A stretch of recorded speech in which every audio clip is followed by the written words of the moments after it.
Olá, no ar mais um Clipping Eletrônico. 6 anos após a sanção da lei anti-álcool no estado de São Paulo, o número de multas diminuiu mais de 80%. Será que os estabelecimentos se adaptaram às regras ou a fiscalização é insuficiente? Bom, para discutir essa questão, entre outras aí que envolvem esse assunto, eu recebo hoje a Ana Cecília Marques, que é integrante do Conselho Consultivo da Associação Brasileira de Estudos do Álcool e Outras Drogas. Tudo bem? Seja bem-vinda. Obrigada. Também com a gente a Natália Oliveira, que é presidente do Conselho Municipal de Políticas sobre Drogas e Álcool. Obrigado pela presença, Natália. Seja bem-vinda também. Obrigada. E, completando a nossa mesa aqui, o Osmário Clímaco de Vasconcelos, que é diretor de fiscalização da Fundação Procon de São Paulo. Osmário, obrigado pela presença também. Boa tarde a todos. Lembrando que você que está nos assistindo também pode participar, enviando a sua pergunta para a gente durante a nossa transmissão ao vivo pelo Facebook ou também pelo telefone 3396-4944.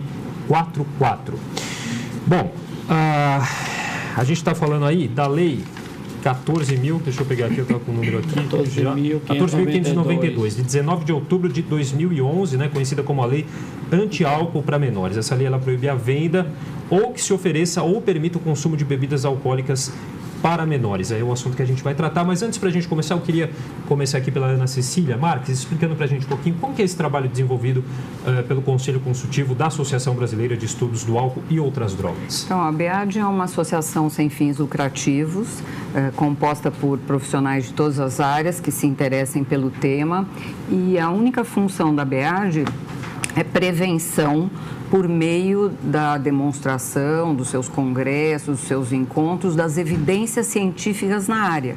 Então, a BEAD não é uma associação que faz assistência, pode influenciar políticas também, quando é convidada, mas a função mais importante é prevenção, trazer à luz da sociedade os conhecimentos científicos, as evidências com as melhores práticas para debate, internacionais e nacionais. Natália, explica para a gente um pouquinho também o papel aí do Conselho Municipal de Políticas sobre Drogas e Álcool. Tá. O Conselho Municipal da cidade de São Paulo, ele é um conselho que existe há 15 anos. Ele é composto pelo Poder Executivo, pelo Poder Legislativo, conselhos de classe e organizações convidadas da sociedade civil. Eu sou presidente do Conselho Municipal daqui da cidade, representando a sociedade civil, e a gente sabe que temos a responsabilidade de organizar entre amplos setores, não só dentro do Conselho, mas junto ao Ministério Público e ao Executivo, as fiscalizações nos bares da cidade, principalmente nos lugares que foram denunciados. Acontece que o nosso conselho ele não tem estrutura para fazer essas fiscalizações. Já solicitei, inclusive, oficialmente para o Executivo da cidade de São Paulo estrutura para a gente pensar uma ação dirigida para isso e não obtivemos resposta sobre isso até o momento. Inclusive, a gente tem respondido aos ofícios do Ministério Público e esperamos que o Ministério Público consiga mediar junto ao Executivo, enfim, essa força-tarefa para a gente fazer as fiscalizações, em especial onde a gente já recebeu denúncia, tem a ver com os bares ali da região da Augusta, da cidade de São Paulo, que, para quem não sabe, é uma região que tem uma concentração de bares e baladas e tem muitos jovens no período de quarta a domingo. Tá, eu queria pedir também para o Osmário explicar um pouquinho para a gente como que o PROCON aqui de São Paulo atua especificamente nessa questão da lei anti-álcool. O PROCON, através dessa lei, tem a competência para fazer a fiscalização, também juntamente com o Centro de Vigilância Sanitária da Secretaria de Saúde do Estado, né? Nós recebemos denúncias e fazemos fiscalizações também, como temos fiscalizações que já são programadas para o mês inteiro.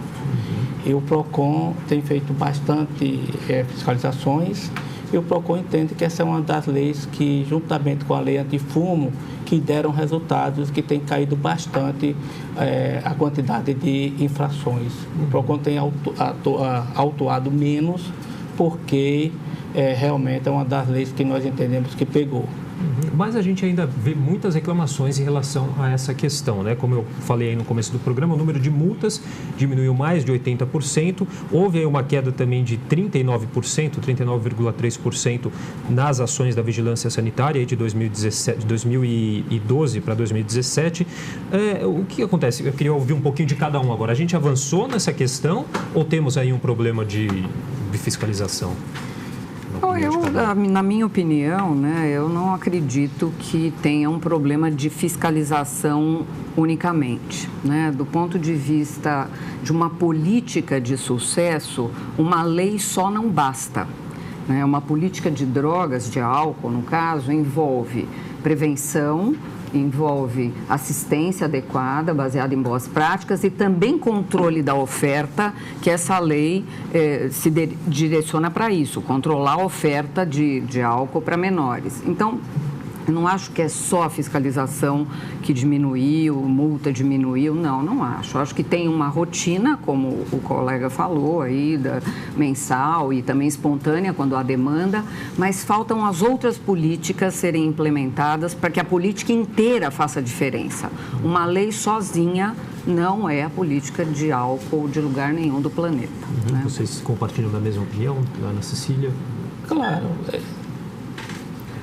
Compartilho exatamente dessa opinião, né? O tripé, prevenção, cuidado e atenção e a repressão da oferta, seja das drogas ilícitas e também das drogas, como o caso do álcool, para menores, né? Inclusive uma prevenção que seja articulada com os setores da educação, nas escolas, os equipamentos de esporte e lazer e também com amplas campanhas de conscientização da sociedade, né? Inclusive com a associação de comerciantes, o comerciante entender que o lucro que ele deixa de ter ao ofertar essa bebida, ele está garantindo uma espécie de retorno para a sociedade, né? Se a gente vai prevenindo esses jovens e educando e ensinando para o uso de substâncias, ele vai, inclusive, poder ter menos problemas dentro do próprio estabelecimento dele, né? Então, não é um lucro que ele deixa de ter, é um lucro para toda a sociedade quando esse comerciante cumpre a lei. Osmário. Esses números que você passou é da vigilância sanitária, no fundo do PROCON, né? Sim. Até 2014, o PROCON recebia a remuneração dos agentes nos horários extras pela vigilância sanitária, Secretaria de Saúde.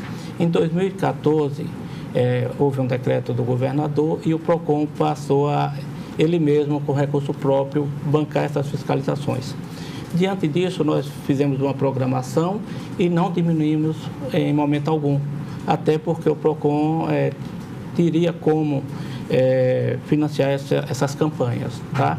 Então, nós mantivemos uma média de 750 fiscalizações por mês, são 3 equipes que vão à rua e faz essa fiscalização em todo o estado, claro, mas no estado de São Paulo temos a equipe própria do estado de São Paulo. No interior, nós temos convênios com as prefeituras, onde também é feita essas fiscalizações pelos nossos núcleos regionais, tá?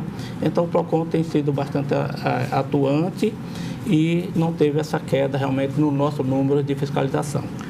Houve uma redução realmente nos autos de infração e isso para nós é positivo porque os comerciantes se adaptaram à lei e realmente houve uma diminuição sensível.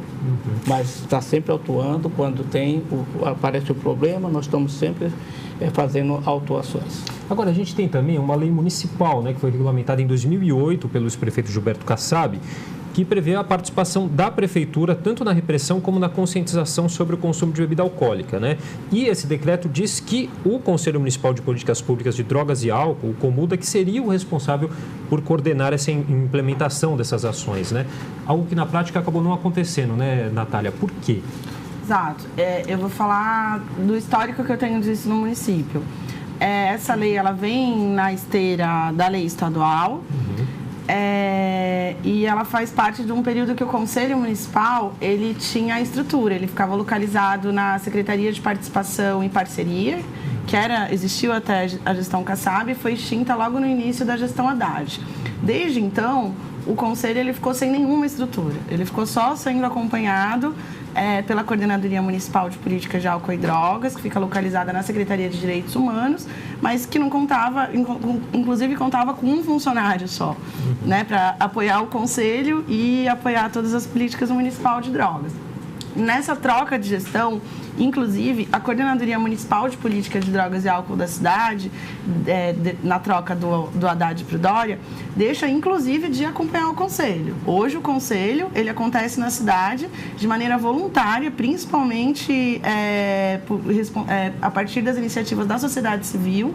Até o ano passado, o Poder Executivo nem comparecia nas reuniões e, de fato, estabelecer qualquer parceria para ações que são propositivas ficou difícil, né? Então, o Conselho ele ficou muito mais sendo demandado pela necessidade de fiscalizar as violações que estavam acontecendo nas políticas de drogas no âmbito, inclusive, do território da Cracolândia e na mudança do programa de braços abertos para a redenção, do que, de fato, conseguir pensar campanhas que fossem propositivas. O que a gente está pensando para esse ano é aproveitar das redes sociais, aproveitar que a gente tem um bom acesso na nossa página e que a gente sabe que a sociedade também se informa bastante, hoje é uma realidade esse meio.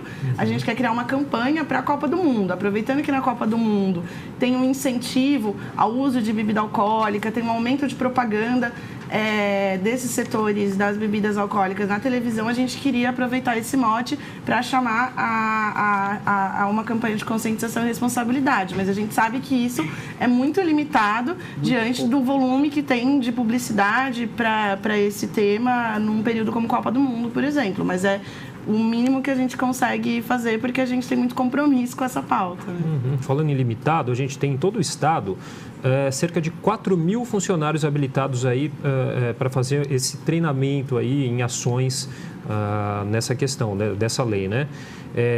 Houve também uma capacitação aí de 500 pessoas, acho que para fazer essa fiscalização no município, né? É suficiente esse número? Não. Na opinião de vocês? Do meu ponto de vista, não é suficiente, porque eu acho que eu tenho uma experiência em municípios pequenos.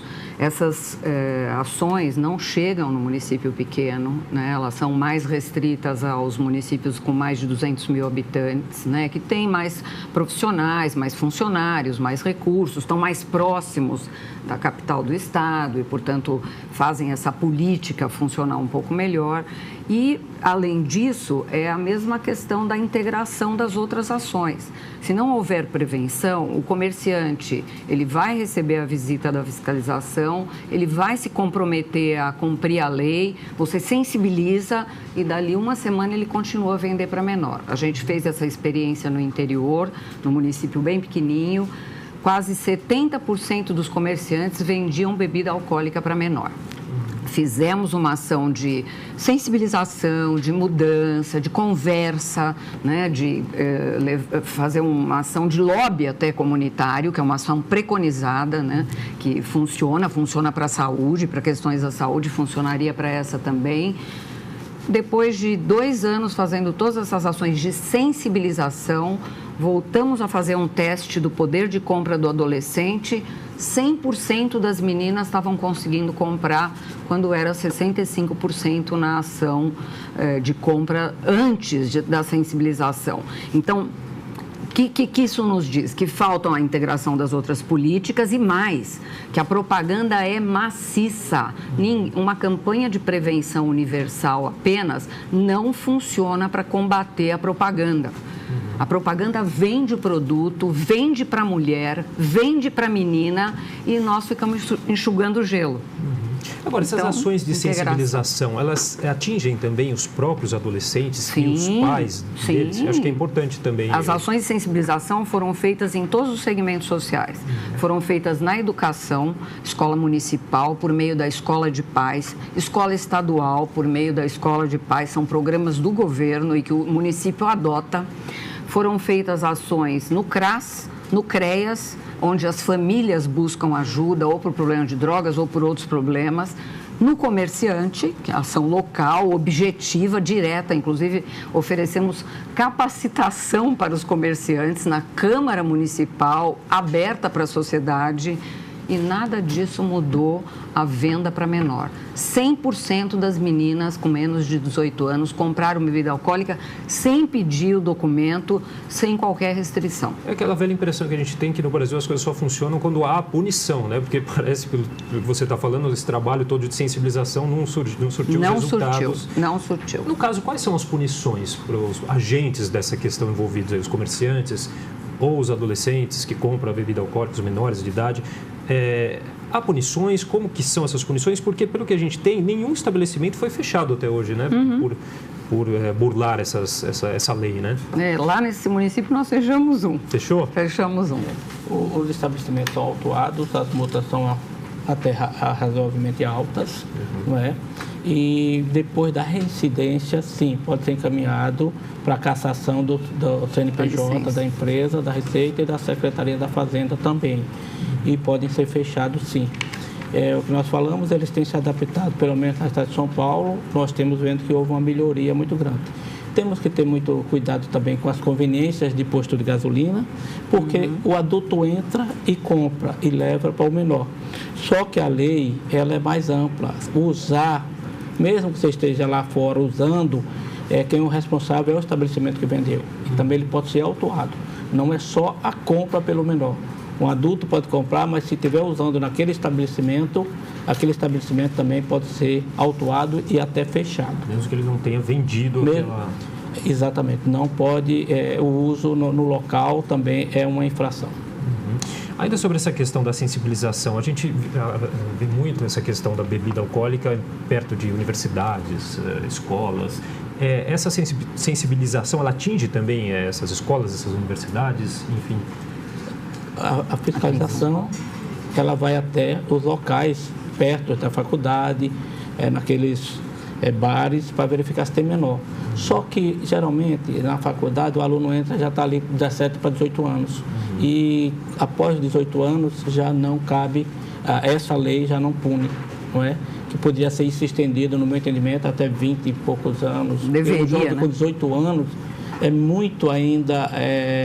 adolescente, ele ainda está aprendendo um pouco da vida e está entrando numa faculdade, ele está deslumbrado e ali é um momento muito perigoso para o álcool é entrada para outras drogas em alguns casos. Opa! Indo nessa esteira sobre as punições, a gente deveria fazer um exercício de pensar isso numa macroestrutura. Eu concordo que ficar fiscalizando... Se a gente começar a fechar todos os estabelecimentos, o que a gente vai fazer é ter um impacto na geração de renda de uma determinada comunidade e a lei vai continuar sendo desrespeitada. A lei antitabagismo no Brasil efetivamente diminuiu o número de pessoas que fumam porque ela teve um conjunto de ações que foram nacionais. Alta tributação, então vender cigarro, ele vai deixando de ser uma coisa que é lucrativa para o comerciante, né? Uma campanha maciça por parte do Ministério da Saúde de conscientização em relação ao tabagismo e a proibição dessas propagandas incentivando o consumo de tabagismo, principalmente pelos principais veículos de comunicação, que é a mídia, a televisão e a mídia impressa. Agora, num país que tem o lobby feito por parte dos setores privados, de financiamento de campanha, eu quero saber quem que é a bancada de deputados e deputadas que vai ter a coragem de ir contra os interesses do seu próprio financiador. Esse é um problema que é estrutural para a gente também conseguir vencer esse desafio que é de toda a sociedade, né? Então, esse setor do empresariado, inclusive, é um setor que é multinacional, ele não tem regulação nenhuma. E, na verdade, são eles os grandes sujeitos que estão lucrando com essa desregulação e com esse não funcionamento da lei. Mais do que o dono do bar, mais do que o dono da padaria, né? Então, eu quero entender ainda quem vai ser o governante que vai ter coragem de enfrentar esse setor da economia. O que a gente vê acontecendo às vezes também vai aquele maior de idade, vai lá, pega a bebida e entrega para o menor de idade, né? Há como fiscalizar questões assim como essa? Só nesse entorno, né? Só no entorno do bar, né? A lei prevê isso como já foi dito, mas fora isso não. Se levar para mais longe, um pouquinho mais longe... E além disso, a fiscalização do PROCON e da vigilância sanitária, ela não pode chegar no adolescente, na pessoa que está usando. Essa responsabilidade é passada para o dono do estabelecimento comercial. Nós não temos esse poder de chegar na pessoa e perguntar a idade dela, coisas desse tipo. Isso é tudo feito pelo estabelecimento comercial, que deve sim pedir o documento do jovem quando vai comprar. Isso está na lei, ele deve fazer. Isso é um dos motivos de autuação também do empresário que coloca esse produto à venda. Né? A nós não cabe.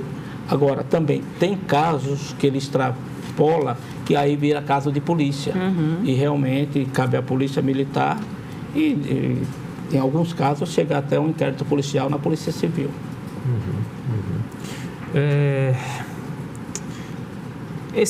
Essa lei, ela funciona só para estabelecimentos comerciais?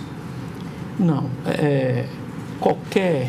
Vamos pensar o seguinte, estádio, locais que estão tendo algum baile, mas ela não vai dentro da casa da família. E isso também é um outro ponto, que nem a doutora falou, que precisa de que os pais também participem disso tudo. Porque o que nós temos hoje, quase tudo estão deixando para o Estado resolver. E a família, não é? Não só nesse caso, como em vários outros casos, nós temos visto que tudo é para o Estado resolver. E não, a família é o elo mais importante, maior que o Estado. A família veio antes do Estado. Você entendeu? Maior. Isso tem que sair o exemplo, tem que ser de casa. O pai que tem que cobrar. O pai tem um filho com 17, 18, 20 anos, porque aí eu não vou nem seguir a lei, que chega em casa alcoolizado, ele não vai indagar, ele não vai saber como que ele conseguiu essa bebida, qual será o próximo passo dele, porque começa com a bebida e pode entrar em outras drogas mais pesadas, porque está prejudicando o filho dele. A cognição desse rapaz, dessa menina, vai ficar prejudicada para o futuro. Ele está formando e está formando ainda a sua vida profissional.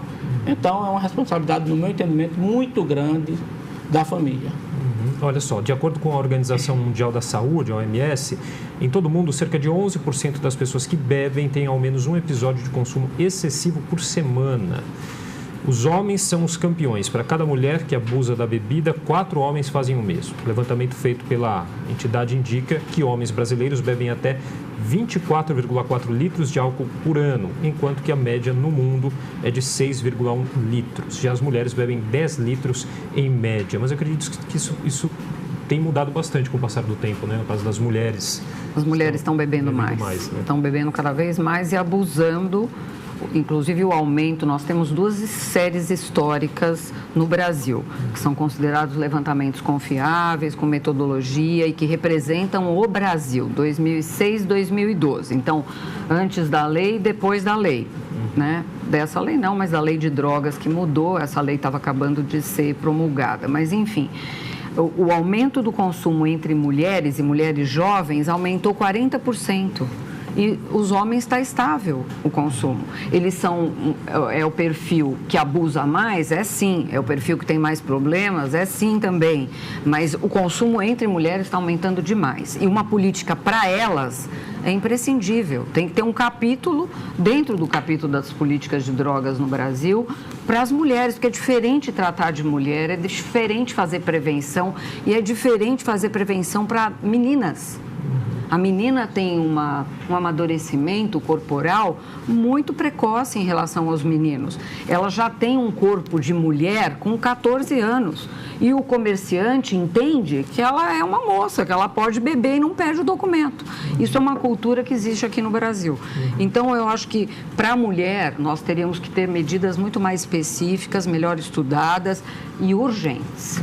Porque pela lei, o dono, o vendedor ali do estabelecimento, ele tem que ter esse discernimento para saber se a pessoa é maior ou menor de idade, para pedir o RG. Eu realmente nunca vi ninguém pedindo RG para um adolescente. Muito difícil. Mas cabe a ele. Ele que tem, a lei fala isso e é um dos motivos que nós fazemos a autuação quando realmente verifica que tem menor e ele não tomou as medidas legais que deveria ter tomado. Mas deixar para ele ter toda essa percepção, essa elaboração cognitiva, que olhe para a mulher e fala, eu acho que ela parece... Isso, eu volto, né? Eu acho que a gente concorda com essa questão. A política tem que ser um conjunto de ações. Só deixar que o comerciante resolva o problema não vai resolver. E é o que a gente assistiu lá no interior. Só a lei também não vai resolver. É de todos nós. Então, todas as pessoas têm que estar envolvidas. Ao PROCON, fiscalização, a nós cabemos fiscalizar. Fica bem claro. Entendo totalmente, como a doutora falou aqui, que vamos fazer uma comparação rápida com o cigarro. A lei do cigarro, ela praticamente hoje é cumprida na íntegra. Chega ao ponto hoje de que uma pessoa dentro de casa, da casa dele, quando vai fumar, vai para o quintal, vai para o jardim. Exato. Você entendeu? Houve fiscalização, mas houve uma campanha de conscientização muito grande. Agora, quanto à bebida, não tem a mesma conscientização e eu digo mais, a bebida ainda tem a questão de que os jovens se matam nos automóveis depois, no transporte. Aumentou também. Então, a campanha deveria ser muito mais rígida do que a campanha do fumo. Intensiva, né? E até concordando com o que o senhor, que o doutor trouxe, por que eu insisto que a gente precisa de grandes medidas de Estado? Porque são só essas grandes medidas de Estado que são capazes de mudar hábitos culturais. Claro. Né? Assim, eu concordo que a família tem um papel importante na prevenção e no cuidado. Não discordo. Agora é só uma campanha maciça capaz de mudar hábitos culturais. Enfim, até os próprios fumantes, hoje em dia, eu inclusive posso dizer que eu sou fumante, eu mudei os meus hábitos nos ambientes que eu frequento. E por quê? Porque eu sou uma geração que viveu esse hábito, vendo esse hábito modificando. É um outro exemplo disso, questão do HIV/AIDS. HIV/AIDS, a mesma coisa. Teve uma grande campanha de prevenção quando o Brasil atingia níveis epidêmicos de HIV/AIDS. Quando o Brasil estabilizou esses índices, a gente diminuiu a propaganda, a gente diminuiu o incentivo à prevenção. E o que acontece hoje? Né? Os dados, inclusive, que não são divulgados, né? Inclusive aqui no município. Os jovens de 15 a 24 anos tiveram um aumento de apresentar com HIV positivo. Quem é essa geração? É a geração que não pegou campanha de prevenção em relação a HIV/AIDS, que não viveu o período no qual várias pessoas morreram em decorrência de complicações por conta da contração do vírus. Então, assim, as medidas de prevenção por parte do Estado, elas nunca devem ser diminuídas. E a prova é essa daí. Se a gente diminuir as ações rigorosas que a gente tem em relação à atribuição do cigarro, à prevenção, a gente vai voltar a ter um número grande de fumantes. Né? Eu fui procurada recentemente, inclusive, por empresas que querem introduzir o cigarro eletrônico aqui no Brasil, que estão tentando uma brecha na lei para introduzir o cigarro eletrônico, porque é isso, a gente está lidando com os interesses da indústria, os interesses da sociedade e as pessoas que são consumidoras, e a gente não pode exigir que todo mundo tenha o mesmo nível de informação, tanto para educar seus filhos, quanto para fazer as suas próprias escolhas. Então, a prevenção, ela precisa ser cada vez mais clara, ela precisa entrar dentro do lar das pessoas, para, de fato, a gente mudar os hábitos da sociedade. Agora, o Osmário falou aqui, né, que nessa questão da bebida, ela não tem a mesma conscientização, como a gente já viu na questão do cigarro, por exemplo. Eu pergunto para vocês, o porquê, né, que a bebida ela não tem esse mesmo grau aí de conscientização? Porque é mais difícil do que no caso do cigarro? Ou ainda não alcançamos o tempo necessário? Não, uma questão, o tempo, uma questão histórica. A política do tabaco veio antes, do álcool nós nem temos a política, né? Então, a política do tabaco veio antes. No Brasil, a lei é de 96. Depois da lei de 96, que deu tratamento, que deu prevenção, que deu tudo gratuito para o indivíduo que quisesse tratar, deu prevenção, deu controle da propaganda, 96 nós estamos falando, uma política bem antiga. Nós tivemos outras discussões da política, inclusive tentando atualizar a política do tabaco. E veio de encontro à nossa política, que é uma política até hoje olhada pelo mundo como uma política de sucesso, as ações internacionais. dólares. Nós estamos falando de uma economia mundial. Droga é a terceira economia do mundo, só perde para petróleo e armas. Nós não estamos falando de uma coisa simples de resolver. E esse esforço internacional se juntou com a nossa política e empurrou o carro para frente.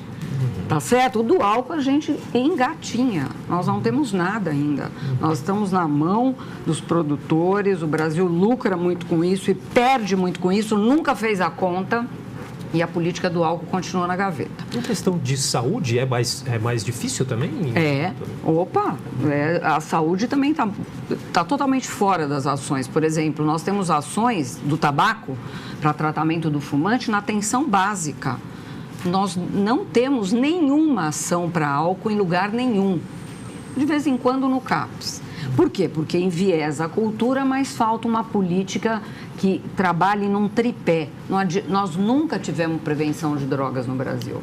Começou pela do tabaco. Então, o tabaco é o carro-chefe. A gente devia aprender com isso. Tem uma questão também que parece que é mais aceitável. Eu ia falar sobre isso. Não existe uma discriminação de quem bebe. Não é? Hoje, inclusive, ainda é status social. Qualquer grande festa vai servir uísque, vai servir isso, tudo ainda é um status. E o cigarro tinha esse status, né? Nos filmes você via os principais atores lá tudo fumando. Hoje é o contrário. E hoje, quem acender um cigarro aqui, praticamente todo mundo vai olhar para ele discriminado. Né? Então, com a bebida não aconteceu o mesmo ainda e seria um caminho, dentro do que as doutoras falaram, de políticas públicas divulgando que não é bom, que não é uma coisa saudável. Só para acrescentar historicamente, eu acho que a política do tabaco também veio no bojo da descoberta, na década de 90, de todos os estudos que mostravam que tabaco, a nicotina, causava dependência. O mundo ficou indignado com o que a indústria do tabaco fez, escondendo os estudos, inclusive comprando profissionais, cientistas, que falavam a favor de um benefício de quem fumasse. Então, eu acho que tem que olhar para cada droga para a gente pensar qual é a política melhor para cada droga. Não existe uma política única e é um tripé. Não adianta fazer só prevenção, tem que fazer prevenção, tratamento e controle da oferta para que isso dê resultado. A gente tem um número também para as pessoas denunciarem, né? Para fazer as denúncias, que é o 0800 771 3541. Esse tipo de medida também dá resultado? É importante? É importante, mas culturalmente o brasileiro ainda não denuncia, mesmo sendo anônimo. Eu gosto desse ponto que a doutora colocou, de como que as diferentes drogas que a gente tem na sociedade, a gente encara de maneiras diferentes. Quando a gente começa a pensar na legislação sobre tabagismo, as outras substâncias não são entendidas da mesma maneira. Então, primeira coisa, as pessoas ficam muito surpresas quando a gente diz que álcool também é droga, porque está no campo das drogas lícitas. Essa não compreensão de que todas as substâncias, a gente precisa de uma política única de drogas, incluindo as drogas lícitas e as drogas ilícitas, prevendo essa regulamentação, essa tributação e etc., ela é ruim para o desenvolvimento de políticas, porque às vezes a gente tem um grande investimento em programas de prevenção ao uso de algumas drogas ilícitas, não baseado em pesquisas científicas. Na última década, a gente sustentou que no Brasil tinha uma epidemia de crack, o que foi comprovado depois por um estudo nacional da Fiocruz, que nós não temos essa epidemia de crack, e aí a gente fica utilizando investimento público de uma maneira muito mais populista, né, de acordo com o que vai aparecendo na mídia, ao invés de pensar uma política séria envolvendo tripé, prevenção, cuidado, regulamentação, fiscalização, redução da oferta. E, inclusive, no caso das drogas ilícitas, a droga, de fato, é a terceira economia do mundo. E a primeira, ser armas, ela não é uma coisa totalmente não associada. Pelo contrário, ela está diretamente associada. Porque a gente tem um mercado de substâncias que está dentro da ilegalidade que precisa do mercado de armas para garantir o seu comércio, que é o caso do tráfico de drogas ilícitas no Brasil. Então, pensar reformas, inclusive, pensar reformas na política de droga, envolve pensar em como a gente vai fazer o controle de entrada de armas no Brasil. por exemplo, envolve pensar uma política de segurança pública, né? Então, são de fato situações complexas. Ao mesmo tempo que o Estado, não só o brasileiro, mas todos os outros estados, ficam sofrendo a pressão dos interesses desses setores da economia, né? O mercado de armas é o maior lobista que nós temos no mundo para a manutenção de seus interesses, né? Tanto é que a gente não faz mais guerras mundiais, mas a gente tem mais guerras hoje, mais pessoas mortas do que em períodos que a gente estava oficialmente em guerras mundiais. Isso é uma coisa que é importante da gente observar. Queria só acrescentar essa questão do crack. Nós tivemos uma epidemia, sim, constatada por essas séries históricas, né, que foram feitas em 2006 e 2012. Essa foi a época da epidemia do crack. O estudo da Fiocruz foi só em algumas capitais. Eu acho que por isso que mudou essa visão do resultado. Mas nós tivemos uma epidemia de crack, sim, no Brasil. Agora o coordenador dessa pesquisa discorda. A gente sabe que tem uma discordância. É que eu participei dessas séries históricas. Sim, eu concordo, mas o coordenador dessa pesquisa discorda. E até o momento o mercado das drogas, aí eu não vou dizer que é crack, cocaína, maconha, qual, ainda ele é fortíssimo, e é quem gira toda essa questão do armamento que ela falou, que no Brasil mais de 80% é ilegal. Vocês não acham que poderia haver algum tipo de incentivo também para no caso, os comerciantes, que acabam tendo que fazer esse papel de fiscalização, mas não tem nenhum tipo de incentivo, acredito eu, né? Não. Né? Eu acho que não. Porque o cara tá ali, está querendo vender também, é o negócio dele, né? Mas não para menor, né, Felipe? Eu acho que não, eu acho que não seria incentivo. Eu entendo como era, que seria mais instruções, colocar de maneira que eles vissem que isso não era legal, que eles estariam prejudicando não só a ele como a empresa, como também os jovens. Então seria mais uma questão de esclarecimento. De sensibilização, né? Foi o que nós fizemos 2 anos e o resultado foi muito ruim. Né? Só a sensibilização, infelizmente, não funciona. Olha só, o Estado ele tem 19 inquéritos aí, na verdade, do Ministério Público para investigar, né, essas denúncias feitas aí. Isso na prática tem algum efeito? Eu entendo que o Ministério Público, como falou a doutora, eles poderiam ir mais em cima de quem? Das grandes fornecedores, né, dos fabricantes. Sei lá, colocar no rótulo, como fizeram com a carteira de cigarro, uma coisa mais ostensiva, que a pessoa olhasse e visse que aquilo era prejudicial. Talvez seria um caminho. Eles são no âmbito municipal. Esses inquéritos do Ministério Público, eles são no âmbito municipal. Todos no âmbito municipal? Esses 19 inquéritos. Mas no estadual também tem alguma coisa. Os procuradores, o Ministério Público tem também. Bom, gente, a gente já está se encaminhando aí para o final do nosso programa, mas eu gostaria que vocês fizessem aí um balanço sobre esses 6 anos aí após a implantação da lei e já uma consideração final sobre o assunto. Podemos começar por você, Ana? Podemos. Vamos lá. Eu acho que a lei caduca. Toda lei caduca, né? Então, eu gostaria de ver a lei atualizada, com maiores recursos na própria lei, porque a lei é boa, do meu ponto de vista, é uma lei boa, que fizessem com que essa lei pudesse ser implementada em todos os locais do Estado, nos municípios pequenos e, obviamente, com mais recursos.